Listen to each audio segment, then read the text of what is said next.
to real estate, I used RPR solely, nothing else but RPR.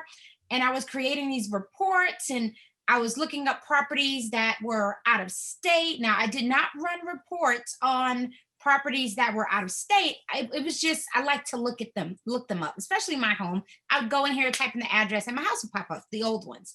And so if you have not logged in, sit in a while, this may look different to you. This is the new interface for RPR. Has anyone seen this before? Has anyone seen the new interface? All right, Brandon, how do you like it?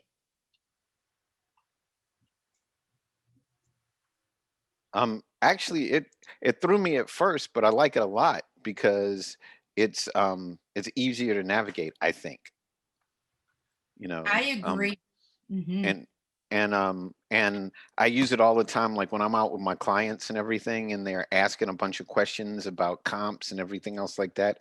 It makes me seem like a genius because I'm pulling information like this, data about other homes in the community, things about that particular house, being able to go back and tell them the history of the house. Sometimes even be able to tell them who built the house because sometimes it's in there. So it's like, Yeah. yeah. Well, Brandon, you are a genius. So you take all of that. You are a genius. Yes, that's one of the things I love about RPR. And if you have the app, you're taking basically this powerful website and you're putting it on your phone. And so where RPR came in handy for me, that I absolutely loved it. I was driving through this neighborhood and in my head I was thinking, "Oh my gosh, these are multi-million dollar homes. These are gorgeous. I wonder what they're going for." Pulled up the RPR app, foreclosure, foreclosure, foreclosure, and I'm just like, "Whoa, all of these houses are under foreclosure?" And the neighborhood you would have never assumed. And sure enough, RPR was pulling in all types of information, and I was able to see some of those properties were not even on the market. Some of them had just been served notice, and it made me feel like, okay, I need to see what else is on this app. So when I pulled up the app, and I'm going to turn it around here to show you guys. It's got this cool thing where it locates where you are. So I didn't even tell the app where I'm at, but it knows the subdivision. It knows that I'm in Hidden Creek. There are not many apps out there that will show you down to the subdivision. So it not only tells me the subdivision, it tells me how many homes are for sale, how many are leased, how many just came on the market, how many new leases just came on the market, recently closed sales, and distressed properties. Because at the time, I was primarily looking at distressed properties because I wanted to target who are those people who've been served notice, but they don't know that they can sell their house versus losing it. And so I was trying to go, and that was my market at the time. And so it really came in handy. And in addition to that, if you're working with investors, this is a great app because you can, and the software here, which we're going to dive into, you have what's called an investor analysis. And so there's so many different things that you can do with this dashboard. So for those of you who haven't logged in, when you log in, the screen is going to look like this now. It's bright, blinding, and it's going to take you through a quick walkthrough. So, just really quick, the first thing is the research tab. You can search neighborhoods. Previously, when I tried to search neighborhoods, it wasn't as user friendly, which would force me to go over to Remind. But now, when I came in here, and I'll show you how I played with it, and I searched a neighborhood, that neighborhood popped up all of the trend reports that I would usually get the out of Netris, because Netris has its own trend reports. Those trend reports popped up right underneath of that subdivision. The next thing they have is marketing. You can create flyers and reports. I don't know if you guys knew you could create flyers in RPR. It's so cool. You can create flyers and reports right out of RPR. Then when it comes to reports, there's specific reports. So in today's age, we're writing offers. We may represent the listing. Anytime I represent a listing, I always do a comp analysis. The reason I do that, I know some people say, well, you don't have to do that. Why do that? I like to do those because it shows that I've done my research. And when I'm presenting this to the appraiser, I can say, Mr. and Mrs. Appraiser, here's how we came to this number and to this conclusion. And I've literally had appraisers email me and say, hey, did you do a comp report on X, Y, and Z property? And when I dug deeper, that was the first time an appraiser has ever asked me for a report. And I said, that's kind of odd. Why is he asking me for a report? He had a hard time finding comps, as did I, because it was the only property that was about, this property was about 6,000 square feet in Murphy. And it was built back in the day when this particular builder was building humongous homes. So I came right in here under reports. It was the only house of its size in Murphy that was not Plano ISD. So we were kind of on that cusp of, you're not Plano ISD, so you can't list at $800,000-900,000, but you have something that no one else in Murphy has. I mean, I searched back a year and I couldn't find anything. So the appraiser was willing to accept whatever number we had on the contract, which was awesome. So the next thing that you can pull from here, RPR does trainings. They do have trainings. They're frequent trainings. So tap into those if you ever get stuck on something. And then, of course, the help tab. They do have chat. And so there is a member that if you get stuck, a member will be able to help you. So, and then you can access anything that you've done on here. So this is your dashboard. You're going to log in and you're going to be like, what is going on here? This is all new to me. But I love how Brandon said it's easier to use. And I think some of the feedback RPR was getting was that this is just like, how do I figure this stuff out? This stuff all over the place. I can't figure this out. And so now the way that they've done it, you can click right here and view reports, which before you had to go and dig to find the previous reports you've done. Now, RPR will only save reports for 30 days. So if you're working with a particular client and maybe the property is not under contract yet, or maybe you're marketing a particular area and you think it's going to take a little bit longer than 30 days, I suggest you just download them and save them to a Google Drive. And again, there's tech support. They have, did you guys know they had a Facebook? So there's an RPR Facebook you can join. And if you need on-demand training, they have tons of it. So let's jump into the shortcuts. So you have prospect for clients. That's what we're all about. So when you're prospecting for clients, you can refine your search and run for mailing lists under buyers or sellers. And so when you click on sellers, you start by your research. Let's say there's a particular neighborhood and, I tend to hear, hey, there's no inventory. We got to create inventory. And so if I know I have a client that wants to be in Castle Hills, I'm going to go and I'm going to search the Castle Hills area. And I'm going to do, well, in this case, because I logged in under a different, I'm logged in under Safari, I believe. So you always make sure you're residential unless you're commercial, because you can search commercial. And then I'm going to search Castle. Well, here's something cool. It knew that my recent search was distressed properties in Hidden Creek. That's so cool. So I'm going to type in Castle Hills and it should auto-populate Carrollton, Texas. There we go. Next, you click on the funnel. Your search return more than 500. I know, we're going to filter it. So now I'm going to click on my filter. Now there are townhomes over there. I don't want any of that. I just want single family. I want, let's see, only for sale. No, I don't want for sale. I'm going to pull from the public records because I want to see what's expired, what's canceled, what has withdrawn. Only one? Dang it. I don't want lease. I want public records. Okay, so let's go back public records. And we're going to start with, let's say, the last 12 months. We'll just do the last 12 months. Let's see what I can get. 232. Okay, I like that. I'll take that. So we'll hit next. And then the next thing, it's going to say make sure it's less than 500.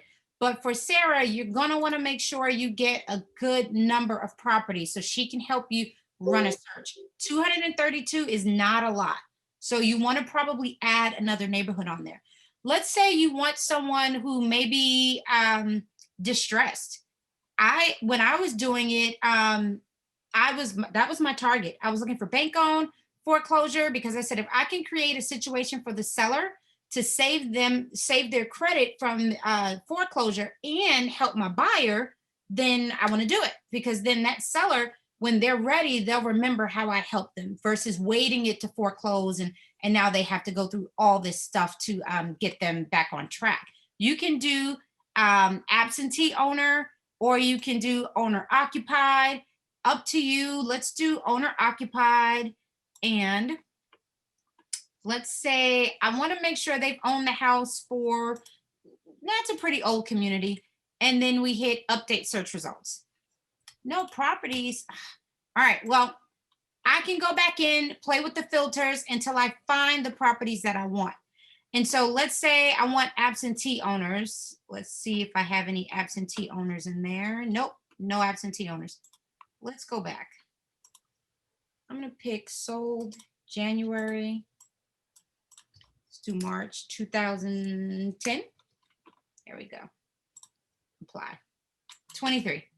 Again, it's not a big list to give to Sarah, but if you want to make some phone calls to a list, you can create a mailing labels or you can create a report. Now, we do know that based on previous classes, RPR, Remind is where you're going to get those phone numbers. But when you're working with Sarah, you want to make sure you have the most data that you can get for a particular area. But I want to show you something that I found. I hope it does it. I don't know if they changed it. Oh, look, they're mowing the lawn. It's awesome. So I used to be able to click on, yeah, no, they won't do it. The property owner's name, and then I could find their history of properties. And this is not letting me do it. But that's okay. So you have all of this data here. You can create a CMA. You can you can refine the search. You can look at the values. You can put them on a mailing list. You can create postcards. I personally, if you really want to reach them quickly, I would call Sarah and say, hey, can we do marketing to this neighborhood? Here are the people that I want to target. You also will get their mortgage history if they've refinanced the home. So for instance, did they refi? Let's see. Yep, they refied the home. So you can go in and see when did they refi? Why did they refi? Maybe you partner with a lender to help pay for some of the marketing because they may turn around and say, hey, I want to buy or I want to refi again. So you can definitely pull that report. Neighborhoods, this is the information I was telling you is in Netris Trends. So Netris has a trend report. This came in handy for me when I had a client coming in from California and they said they wanted to be in Allen and they wanted new construction. What did he say? 4 bedrooms, 3 baths at about 3,500 square feet. Here was the kicker. He wanted the price to be 350 and under. Anyone else familiar with Allen? New construction? That was not happening. And so rather than laugh out loud at him like I just did, I said, okay, let me run the report. And so I can go into Netris and you can pull up a report to show where the prices were. And so rather than me saying, hey, Mr. Buyer, that's what you're looking for just doesn't exist, I said, let the numbers talk. And so I would pull those reports in Netris, but you can pull similar reports here in RPR over the past, over the past year. So over the past year, I'm showing you, sir, that there is nothing. The average sales price is 534, which is a 2.5% increase from last month. In a month, Castle Hill's value has gone up by 2.5%. Over the past year, they've gone up 5.81%. That's huge. If I'm talking to a potential seller and I'm trying to convince them where the numbers are, 2.5% over 30 days, that's a pretty good jump. So I would definitely use this data to talk to people that you're farming in regards to selling their home. This is powerful information. Then you have the sales price versus sales volume. So over the last year, of course, we're slowly ticking up. It's interesting. If you know, median sales price is going up, sales volume is going down because there's nothing to sell. So this is a great time to get in there and start talking to people. So I love the reports. I love the schools. I'll talk to, yeah, come on, Brandon. I had a quick question. So the RVM, what exactly is the RVM and the valuations? Because I've had clients ask me that, and I tell them it's kind of like the Wall Street value of the house. So there must be investors. Are they investors? Some of them are, yeah, but some of them are people that are just looking for a house, and they're trying to what they're trying to do is they're trying to figure out how much the house will appraise for because everything is going over appraisal. So Yeah. I've been asked, I've been suggesting we could make a because people want to waive the appraisal, and you can do a partial waiver. So they're trying to figure out where to make that happen so that they could be in the paint. Because it's like if I just waive everything, I'll be in trouble. I'll need at least X amount, and so we've been trying to do that. And I've been Brandon, you making. and I need to talk offline. I'm smiling because I just did a 3-hour class about this with the whole appraisal waiver and addendums. And we're actually actively trying to get Trek more involved when it comes to brokers, because there are many, many brokers who do not understand those contracts, and it's throwing up some issues. So you and I can sidebar on that, but and talk about that. But yes, what he's referring to is, how do we determine what the value of a property could be in order to fill out the appraisal waiver addendum? Now, here's the issue with that. Appraisals are very subjective. They are hyper subjective. It's depending on the opinion of someone who is coming out and looking at the same data that we as real estate agents have access to. Like literally, the appraisers have access to MLS. And so, what I try to tell my clients is, when we're looking at the value of a property, we as buyers agents should be running CMAs and presenting that to our buyers before making offers, right? So I present my buyer with the CMA. I actually had one here somewhere. I don't know where it went. And I tell them the highest price home that sold in this subdivision was 249. The house is listed at 240. So we know that somewhere in there, an appraiser came in and was valuing these homes at 249. So we know we have some flexibility and some wiggle room. Here's what I'm hearing. I'm hearing some agents are checking box one. If it doesn't appraise, we'll pay whatever it doesn't appraise for. I've had the majority of the agents checking box two. If it needs to appraise at least for list price. So if the home is listed for 200,000, they're checking box two and saying it at least needs to appraise for 200,000, even though I'm offering 250. And then box three, most sellers agents are going to just toss the whole offer if you check box three. So with box two, what you're saying is, hey, we want the value to at least come in at list price. So if you've listed it at 200,000, we want it to at least come in at 200,000 before we pay the difference. That's what you're saying when you check box two. Now, I know agents who are checking box one and they're telling their clients, hey, if you don't win this deal and we need to back out, be prepared to lose your earnest money. I'm not comfortable with telling my client to lose their earnest money. That's, to me, it's just such a huge gamble, and it will cause someone to feel like, well, I'm just losing faith. I'm losing hope. I don't even want to buy a house because I keep losing money. So if you're going in and you're checking box two, then make sure you've done a CMA and you know what the values are going for, because once it's closed, that means unless it was cash or they had an appraisal waiver, which I know some areas like Melissa, you can do an appraisal waiver. Unless you've had that, there was an appraiser involved. So I usually go in and see, was it FHA or conventional that closed? Were there any seller concessions? Pay attention to those, because if there were any seller concessions, that means that the contract was even less. And then you want to look at what was the highest price home that sold. Go in and look at the pictures, compare it to your property, and prepare your buyer to say, hey, this property may not close. Now, when it comes to finding out this property may not appraise at this price. When it comes to looking at the ARVs, typically I'll have investors that want to do that. They're looking at it because they're saying, if I purchase this home, so you've gone in and you've done this search and you've farmed this area, and a seller raised their hand, the house is in bad shape and they're not going to do any repairs before they list it. Or maybe the client is purchasing an awesome home and they want to know, hey, what would this value be 2 or 3 years down the line? The first thing is, there are lenders out there. I know I can only speak for mine, who can run this exact report, Brandon. So they can go in and they can tell you, hey, here's what we project the value is going to be. And so I eliminate my headache by calling my lender and say, hey, we're going to go in. This is Oh, appraisal waiver addendum we're going to sign. Where do you foresee values coming in at? And he will contact my client and say, hey, we ran it through the system. We're seeing values are doing good. Now, if you want to do it the other way, you'll come in here, you'll click on the investor analysis, and it's on your phone. So if you're going to show a house and a client is curious, you can pull that up and you can check the values, but always caution them.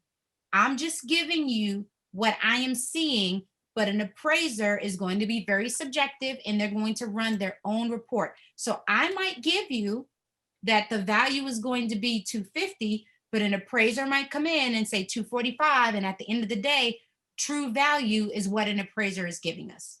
Did that make sense, Brandon? yeah. But I'm curious about the RVM. Like, what is the RVM? Where do they get that from? So what they're doing is they're saying the property value is worth X. By the time we come in and we do upgrades and repairs, it's going to be worth Y. The new value is going to be Z. And so I'll have investors who buy these houses. If you go in MLS, you'll look at houses that say cash only, needs repairs, and it looks like total dump. Then you'll get somebody who comes in and you'll read in MLS that they'll actually list exactly what you're asking about. Because what they've done is they've gone and they said, after updates and repairs, this is what we're estimating the property is going to be worth. And then they're going to Gotcha. resell it at that price.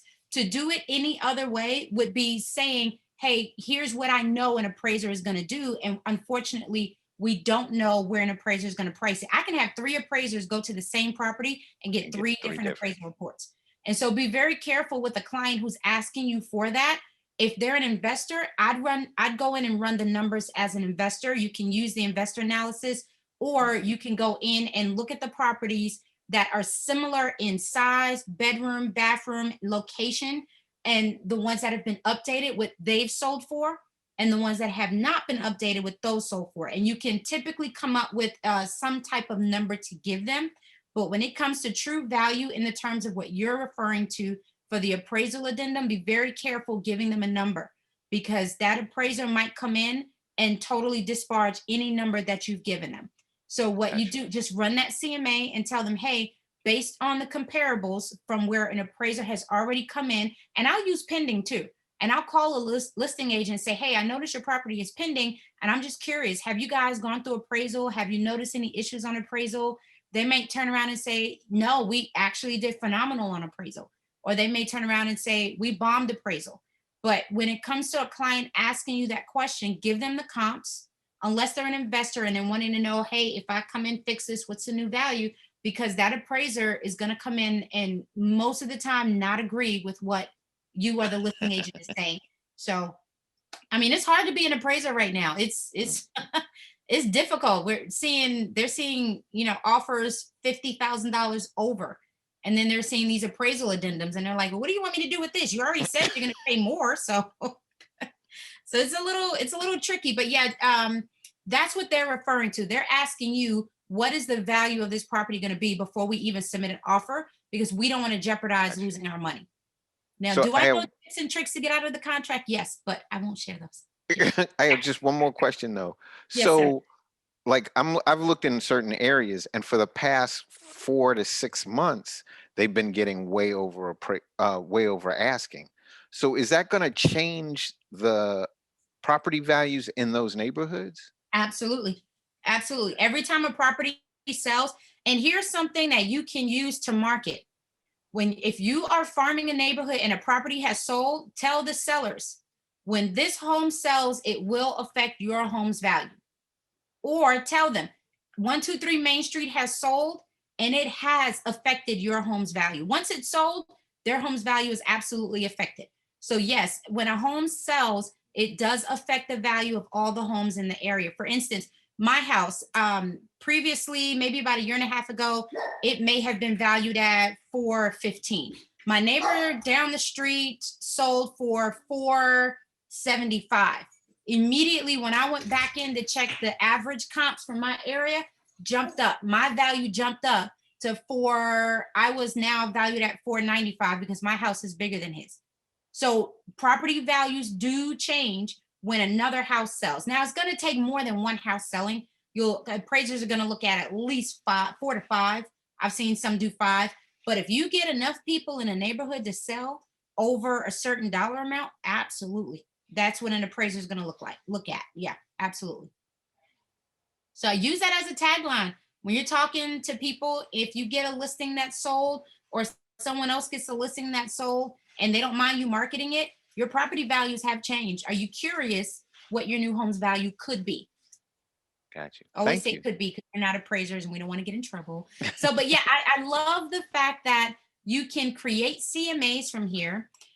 This new one is opportunity zones. This was new. When I logged in, I said, RPR, y'all didn't have that here before. What is this? So again, they like to do everything by map search. And so I'm just going to type in a zip code. And too many results. I know you guys told me to do it. So now when you're looking at this this map, this, believe it or not, is a map of an entire subdivision.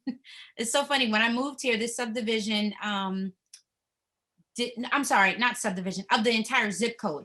And this zip code, when I first moved here, was not was bigger. So now I'm in the zip code, but I have a new zip code number. I'm 75072. They also have 75071. And so you want to make sure that you're paying attention to that zip code in case a client is looking for it. So what I did was I clicked on this little drop down under show geographies and then opportunity zones. So once I click on opportunity zones, you can zoom in and out. And so let's go ahead and zoom in. Click OK. And nothing's showing up. Nothing is showing. But opportunity zones is supposed to show you where is there an opportunity for me to go get a listing. That's pretty much what it's supposed to do. And it's telling me there's none here. I don't believe that because, oh, I think I just saw something. Let me go back. Nope. No opportunities here, just parks. So I would still go back to Remind and use Remind. I think RPR has some fine tuning that they can do to this button. And so anytime you see that, definitely send them feedback on it. But you have macro neighborhoods, micro neighborhoods, census groups. For instance, I have a client that only wants to be in a particular elementary school. I would come in here and I would use the map to find the elementary school she wants to be in within that zip code. And so if you RPR, I mean, this is just the beginning. There is so much. My favorite is the reports, but if you ever want to do marketing, you can prospect for residential clients. Download the information. Oh, come on. I want to prospect for sale. It's going to make me do a whole walkthrough.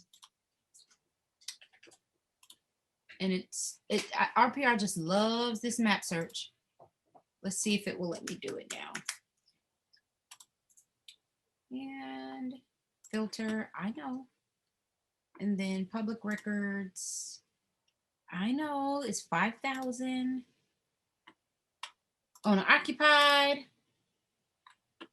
I want people who've been, because this neighborhood is pretty old. Yeah, we'll do 0 to 5. Update search. Am I in luck? Too many. So I'll keep playing with the filters until I can narrow it down to the number that I want. So maybe I remove this one and I click update. Limited results. Okay, that's fine. And so here's a whole list of people that I can create a mailing label for. And well, I'm not going to create an actual mailing label, but you can download a whole list of addresses that you want to get over to Sarah and say, hey, I would love to market to these people. They've been in their home for X, Y, and Z amount of time. If you've taken the class that we've offered with Remind, and Ashley, I don't know if we'll bring that one back. I prefer Remind to find off-market potential because of the sell scores. And so when I'm giving Sarah information, I can pull, this is limiting me to 5,000.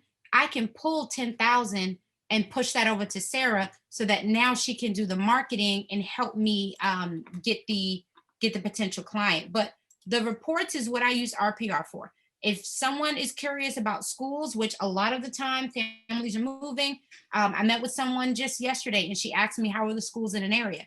I can pull up this app and I can go to RPR and I can type in reports for schools and I can say, here's the information on the schools. She loves that. That for her is like, oh my gosh, absolutely love that. You can do the neighborhood reports, market activity. If you're out walking, it's beautiful outside, you run into your neighbors, say, hey, did you hear about 123 Main Street selling? Aren't you curious what our new values are? People are always curious. And if they're not, remind them, just like our credit and our finances, we should always do a checkup on our home's value or estimated homes value, since I'm not an appraiser. Maybe I should just get an appraisal license. So I'm going to toss it over to Sarah. Any questions on that? It is a whole new interface. I like it. When you go in, every button you click on, it's going to do a walkthrough. Just let it walk you through it, play with it. If you're into commercial, flip the switch. Any questions on that? Awesome. Miss Sarah and Ashley. Thank you, Shalina. We always love having you as our special VIP guest teacher. You are the we best. We got to do Remind again. I love Remind. We got to do Remind again. That's my like going in there and finding the cells. I like playing with the cell scores. Oh, absolutely. I mean, everyone loves that class. So we will bring it back for sure. We probably should just plan on doing it like once a month at least, because people always want to show up and there's always something more to learn. So thank you for digging into RPR today. My pleasure. And I do have to jump off, but if anyone needs anything, I'll put my email in the chat. And I know, Brandon, I'm going to get you the information we talked about. I'll put my email in the chat. I have a buyer waiting for me. Other than that, you guys have a fantastic night and go get some business. Yay. Thank you, Shalina. My pleasure. Bye, girl. Okay, so we're going to throw it over to Sarah now. We're totally shifting gears, and we knew that we were only going to have a limited amount of time with Shalina today because she has another call. So Sarah thought it would be fun just to show you some new hacks with Canva, because everyone always loves Canva. So Sarah, over to you. Yeah, so my idea was to like do some candy, like just some pretties, and give you a couple of like little ideas. And since this group is so small, you guys are going to be the only people who know how to do this. And so all of your friends are going to be like, how'd you do that? You'd be like, I can't tell you. But we're gonna be talking about how to create a Facebook cover that is clickable so that you can send people to a link from your Facebook cover. Okay. And then I learned something just a few days ago about how to create like typewriter writing on your Canva images. So I'm going to combine the two. So we're gonna have a typewriter, and I'm creating something for my own page because I needed to update it anyway. And so it's actually a typewriter, and then I've got two different call to action. So I'm gonna show you how, you can pick one as a send message for a DM, and then one is a click to your website. So let me share screen and I'll jump in. And then after, at the end, I'll just put in the chat the ones that I'm working on, so you guys can use them as a template. So you don't have to start all over again. You can just kind of fill in and change what I've done to something that fits your brand, okay? Okay, so I'm going to do screen one, okay? So I'm gonna show you the videos first, so you can kind of see what I'm talking about. Let's see if I can find where I put them. Let's see here. Okay. Everything's showing up on my second screen. Nope, that's my second screen too. Okay, hold on. You would think I don't do this all the time. Okay. Minimize. Come over here.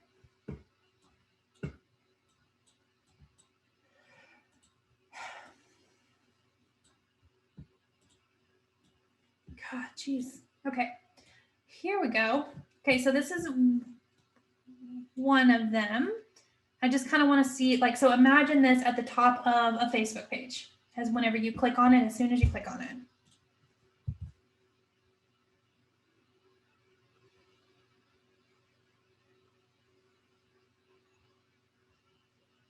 Okay, so it's very simple, and since since it's a video, it'll just continue, it'll continue running like in a loop on your page. I'll do it one more time because it's a little, so the cursor clicking and then the typing, and then the finger is actually 3 different colors. And I'm going to show you how I created that. So let's open up Canva. Nope. Move this down here. Okay. So I went ahead and like did all this so you guys don't like watch me create it, because it is a little time consuming, which is why I'm giving you the template so you don't have to start from scratch. So I started out with just a background, anything that you want here. This can be, you know, a house, a kitchen. It can be, you know, a photo of your market center, like whatever, you know, however you want to market yourself. This is a screenshot. This is actually a picture of a computer that looks like this. And then I took a screenshot of my website and put it on there. So that's all that is a screenshot of my website. And then I just used it. Okay, so but then here I've got this part typed out like as is. And then here I have its own text box. So I put a dash, then I duplicate this slide and I add a blank. So that, and then I do the dash again. So that creates the flashing cursor as if you're about to type something. Okay, then I start typing.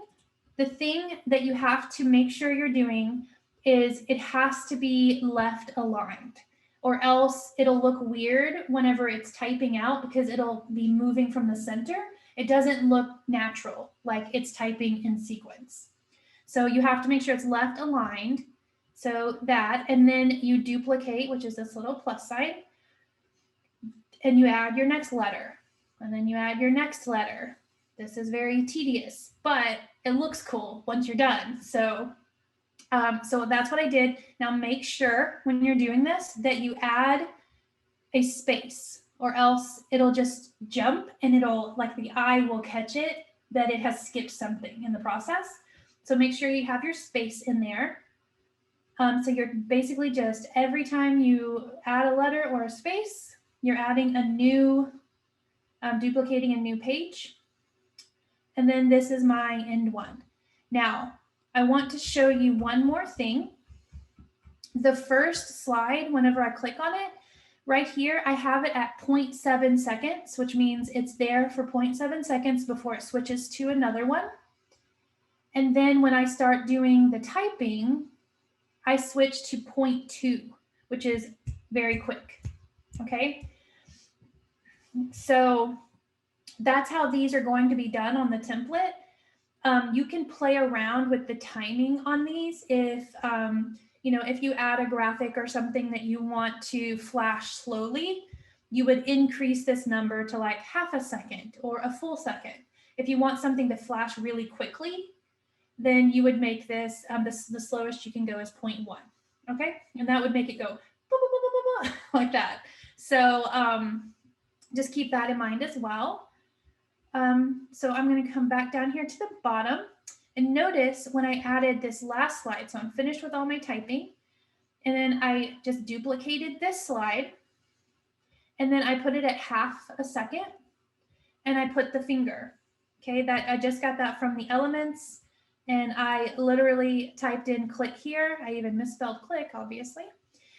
Click here, and it shows me all the different little icons I can use for a click. So you just pick whatever you fancy. And then I duplicated it, and I changed its color. So I just duplicated, and then I clicked on it and came over here to this little box to change the color. So now I'm gonna make it pink. And then I'll make it, yeah, I like blue. And then I'll make this one pink. So I'm just changing their color. So what that's going to do is when you're watching it, it's going to, every time it blinks, it changes color like a flashing neon sign. And that's what you're doing there, okay? So once you're done, and you've done your background, you've got your text the way you want it, and then you've got your call to action. When you download, which is up here in the corner of the right top, make sure that you download it as an MP4 video. Okay, MP4 video. If you download it and it's in a file folder, like that you have to extract, that means you accidentally left it as an image and it downloaded all your images into a file. That's fine. Just go back in and click video, because video will not download into an extracting file. So we're going to download that and we're good to go.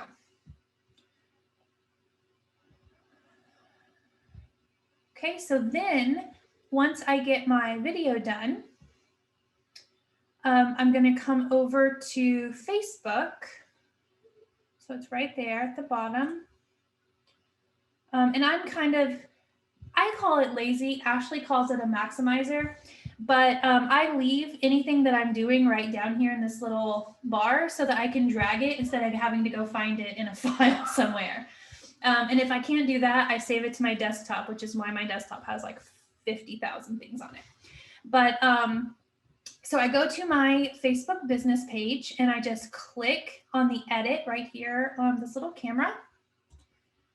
And then I'm going to upload photo. Oh, it's not going to let me drag it. See? Let's see here, downloads.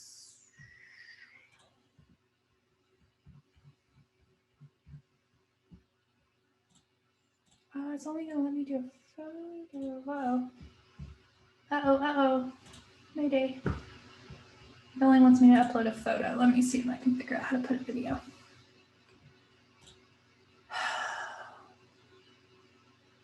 Okay, well, this is fun.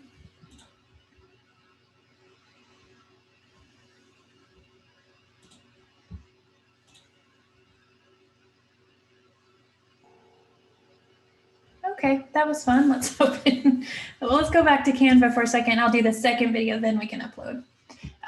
Okay, so then the second one is very much the same as the first, except instead of click here or tap here or what the call to action where people click, because when people click on your image on your Facebook page, it actually opens it as if it were a photo, and then you have a little bit of text over to the side. But if you want to do a call to action where they DM you, send you a message, then you can do it this way. So it's the same basic setup. And I have done all my little blinks and my letters, and I'm typing let's chat right here.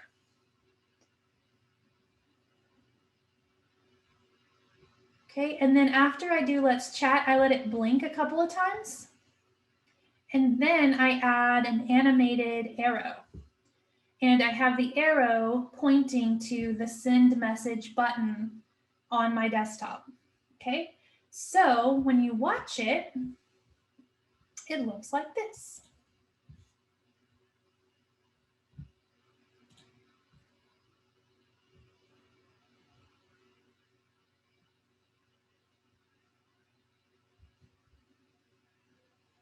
So it looks like that. So it's very simple whenever after you look at it, but it's powerful because the movement draws the eye to where people want to look up and see what's going on up there in your header. And then also the arrow draws the eye, the same as the finger, that there's a call to action, there's something for them to do, and people are more likely to do when you tell them what they're expected to do. So if you want them to tap to go to your website, you put your little click button. If you want them to DM you, you can put an arrow of any kind, whatever fits your brand and your fancy. You can put an arrow that will direct people where you want them to chat with you. So this one's actually the one that I want to put on my site. So I'm going to do that real quick. Let's see if Facebook's feeling more friendly.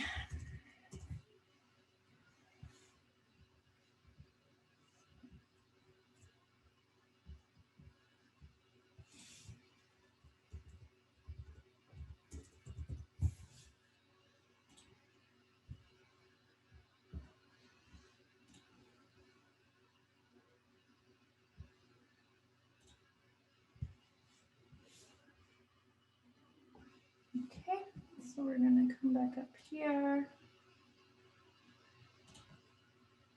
Let's see if we can do choose from videos. I think they've changed it since the last time I was in here. I think I'm going to have to upload this as a video and then assign it. So let's do that real quick.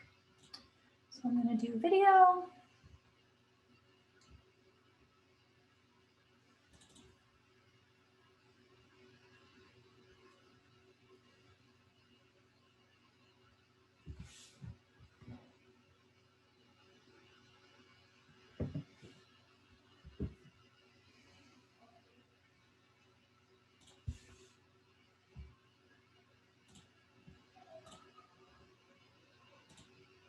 I have to give it a title.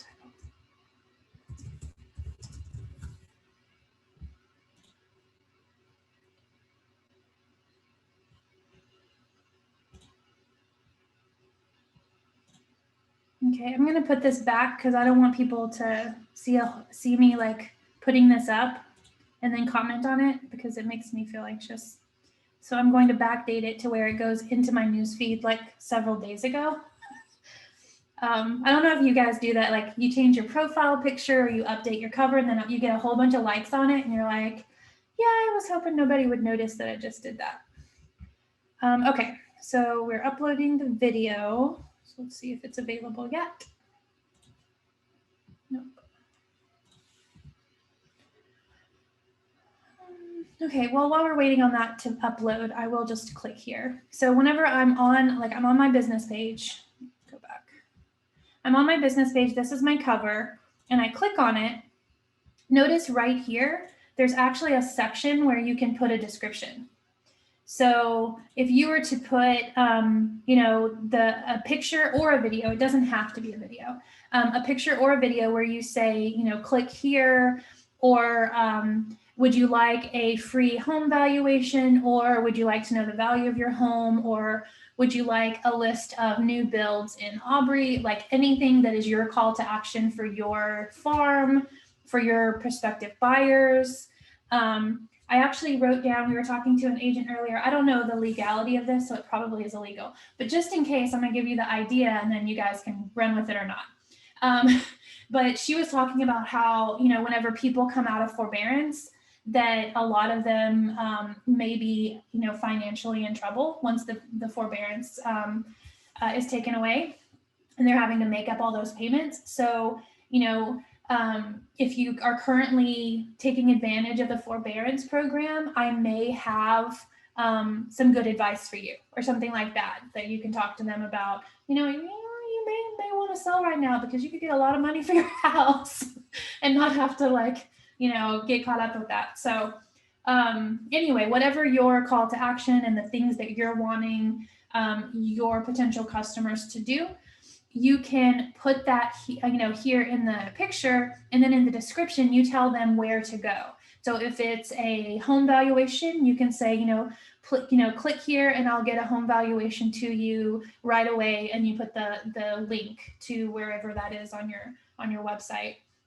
If it's just a series of questions, or maybe it's the actual advice that you would give them, you could put that in the description. So when they click on it, they get the answer to their question right away.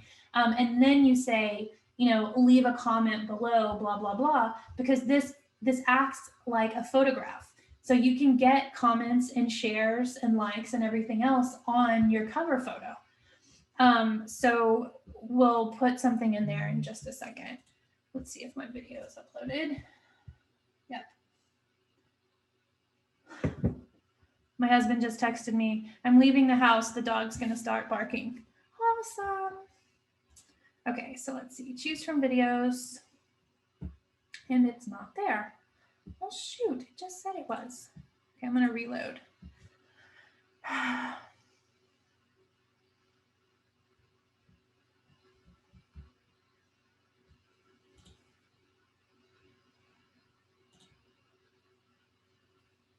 Nope. Okay, well, that's fun. It's not there.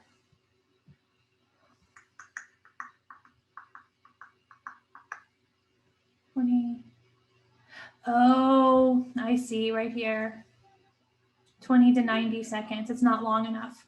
So what I'm going to do, easy fix, is you see it's 16.4 seconds over here on Canva. So what I'm going to do is I'm going to make this last slide. I have it at 10 seconds, so I'm going to make it 15 seconds. That's going to put me over the 20-second limit, and now I can put up my cover video. Okay, so we'll download it one more time. So that last slide that you put, if you choose to do a video, the last slide you put can be as long as you want it to be, because it's what's going to continue playing after the initial video is over. And so if I want my arrow to just keep pointing, that's totally fine. So I'm going to publish that and then upload it to my Facebook page. Let's see if it'll take it now.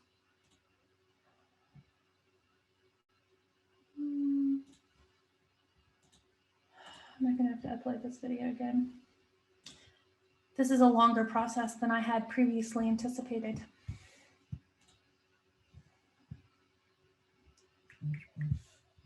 There we go. Okay, so we'll upload it again. I'm not even going to backdate it this time because I'm tired of dealing with it. While we're doing this, just great news for everybody. Facebook is changing its business pages again, where it's moving buttons around. So that's fun. I'm really appreciative for Facebook keeping me in business so that I continually have new things to teach, because I keep changing everything. But as soon as I get a look at what the new version is, of course, I'll let you guys know and keep you up to date. But that just came out yesterday. The social media guru people were talking about it yesterday on Clubhouse. Okay, now it's ready. Let's see if it'll let me do it now. Choose from videos. Are you kidding me? Okay, if this doesn't work, I'm going to quit, just so you guys know. Okay, one more reload.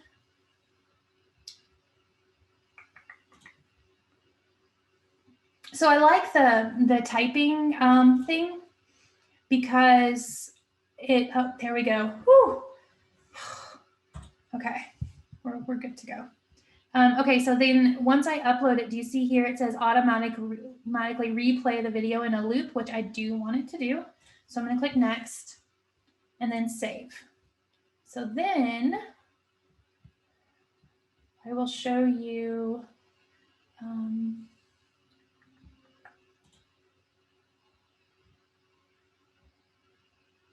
so there should be a button that says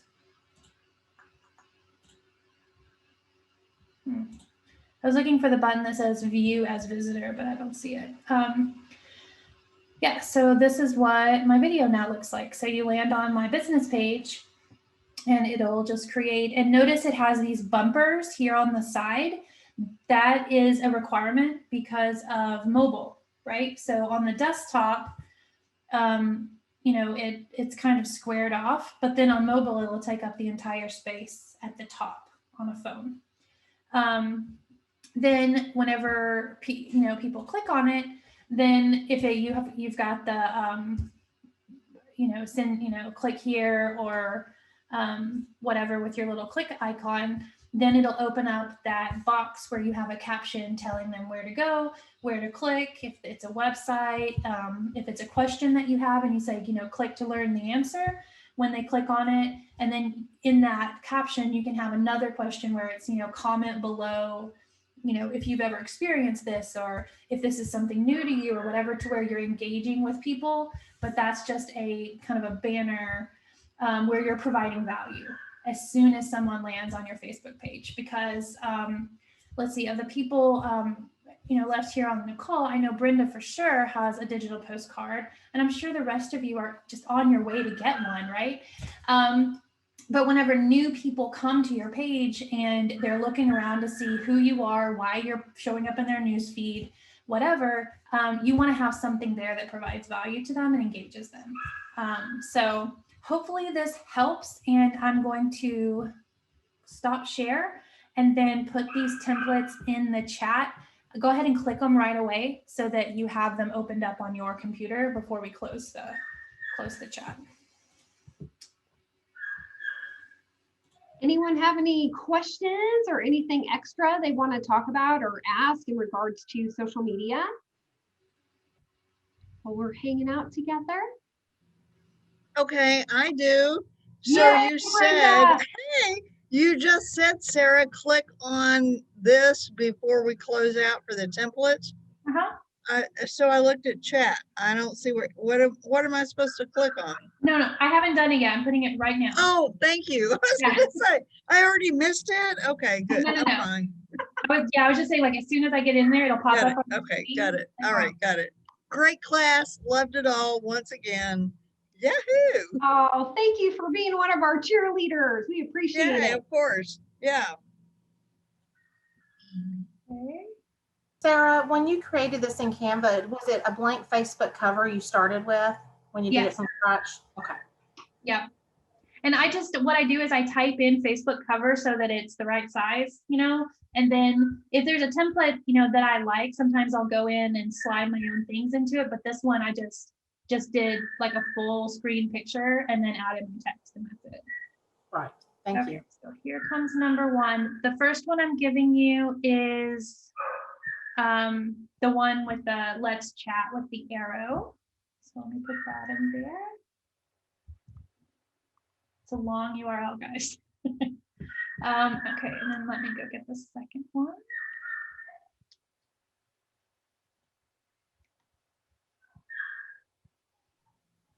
So while you're doing that, I'm back in my real office at the office. This is day 4. I really don't like it. Oh, really? Just thought I'd tell you that. I like being at home. I think that was maybe better. I'm not sure.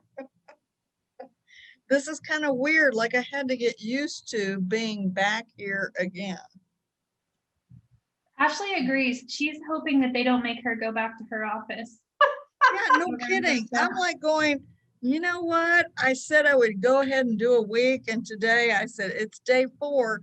And the people in the office were going, oh, we're so glad you're back. This is great. How are you doing? And I said, I still don't like it.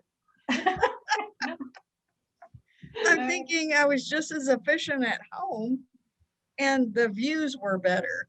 Sorry. Yep. You know what I'm thinking? I'm like going, I don't know. I'm not sure yet. I might be going back home and, look at my Zoom. My lighting was better at home.